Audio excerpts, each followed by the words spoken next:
बिस्मिल्लाहिर्रहमानिर्रहीम अस्सलाम वालेकुम। मैं हाँ उन मोहम्मद तुस मेरा यूट्यूब चैनल लेते पे हो माई विलेज लाइफ। आज सारा आखिरी डी कनोला दा क्यों क्योंकि असां जड़ा ना आखिरी डी ई वास्ते है कि असां कनोले दा एंड की वधू 4 वीघे बचे वधू इंशाल्लाह कुछ ढुक गए, मतलब एकड़ ढुक गया, एकड़ बागी है।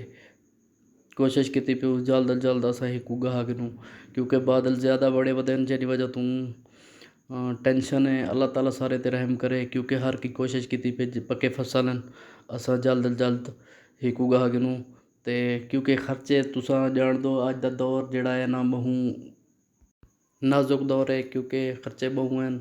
तेल दे विच महंगाइयां बहु हैं, बेच दे विच महंगाइयां बहु हैं, ट्रैक्टर दे खर्चे, मजदूरें दे खर्चे, हर कहीं दे खर्चे बहु खर्चा ही खर्चा है ते आमद बहु कम है क्योंकि महंगाई बहु वध गई है इन दौर च। ते अल्लाह ताला रहम करे सारे ते मौसम बिगड़े वदन पक्के फसल हैं। अल्लाह ताला सारे ते रहम करे असां जड़ा ना जल्द अज जल्द गाह गिनूँ। असां भी सारे दूजे किसान भरा भी क्योंकि उन्हें दे भी खून बल्ले पैन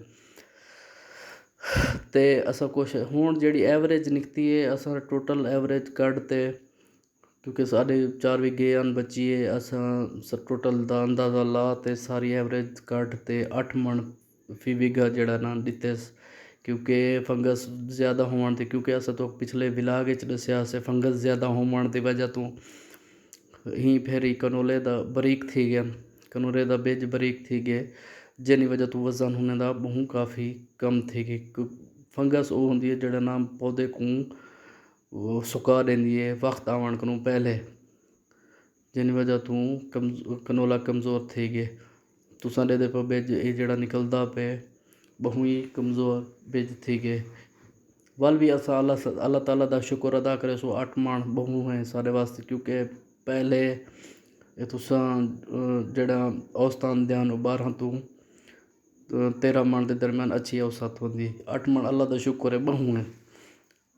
मौसम बिगड़े वजह ते सारे जड़े नाल वाले भी कोशिश की पर मेरे चाचे सारे ख़ानदान वाले कोशिश की पर दूजे भी किसान भरा भी कोशिश की पर जल्द जल्द थ्रेशर ला ते असा फाइनल करूँ ताकि असा बारिश करूँ बच सकूँ क्योंकि मौसम ख़राब थे वदन। बाकी अल्लाह ताला दी ज़ात है सारे उत्ते करम करे से डाढ़ी है चलती ते भी वो आदे नहीं साढ़े सराइकी दे विच मिसाल है अल्लाह ताला घिने तक कलोटियां दे विच भी घिन सकते। बाकी अल्लाह ताला दे असा शुक्रगुजार हैं कि अज असा गाह वेसूँ इंशाअल्लाह ते ये साढ़े नाल वाले भी कोशिश की पैन कि ये भी गाह गिन और दूजे तमाम भरा भी अल्लाह ताला दे फजलो करम नाल गाह गिन सन अपना ना हिसाब किताब होने का अच्छा थी वैसे। बाकी अल्लाह हाफिज़।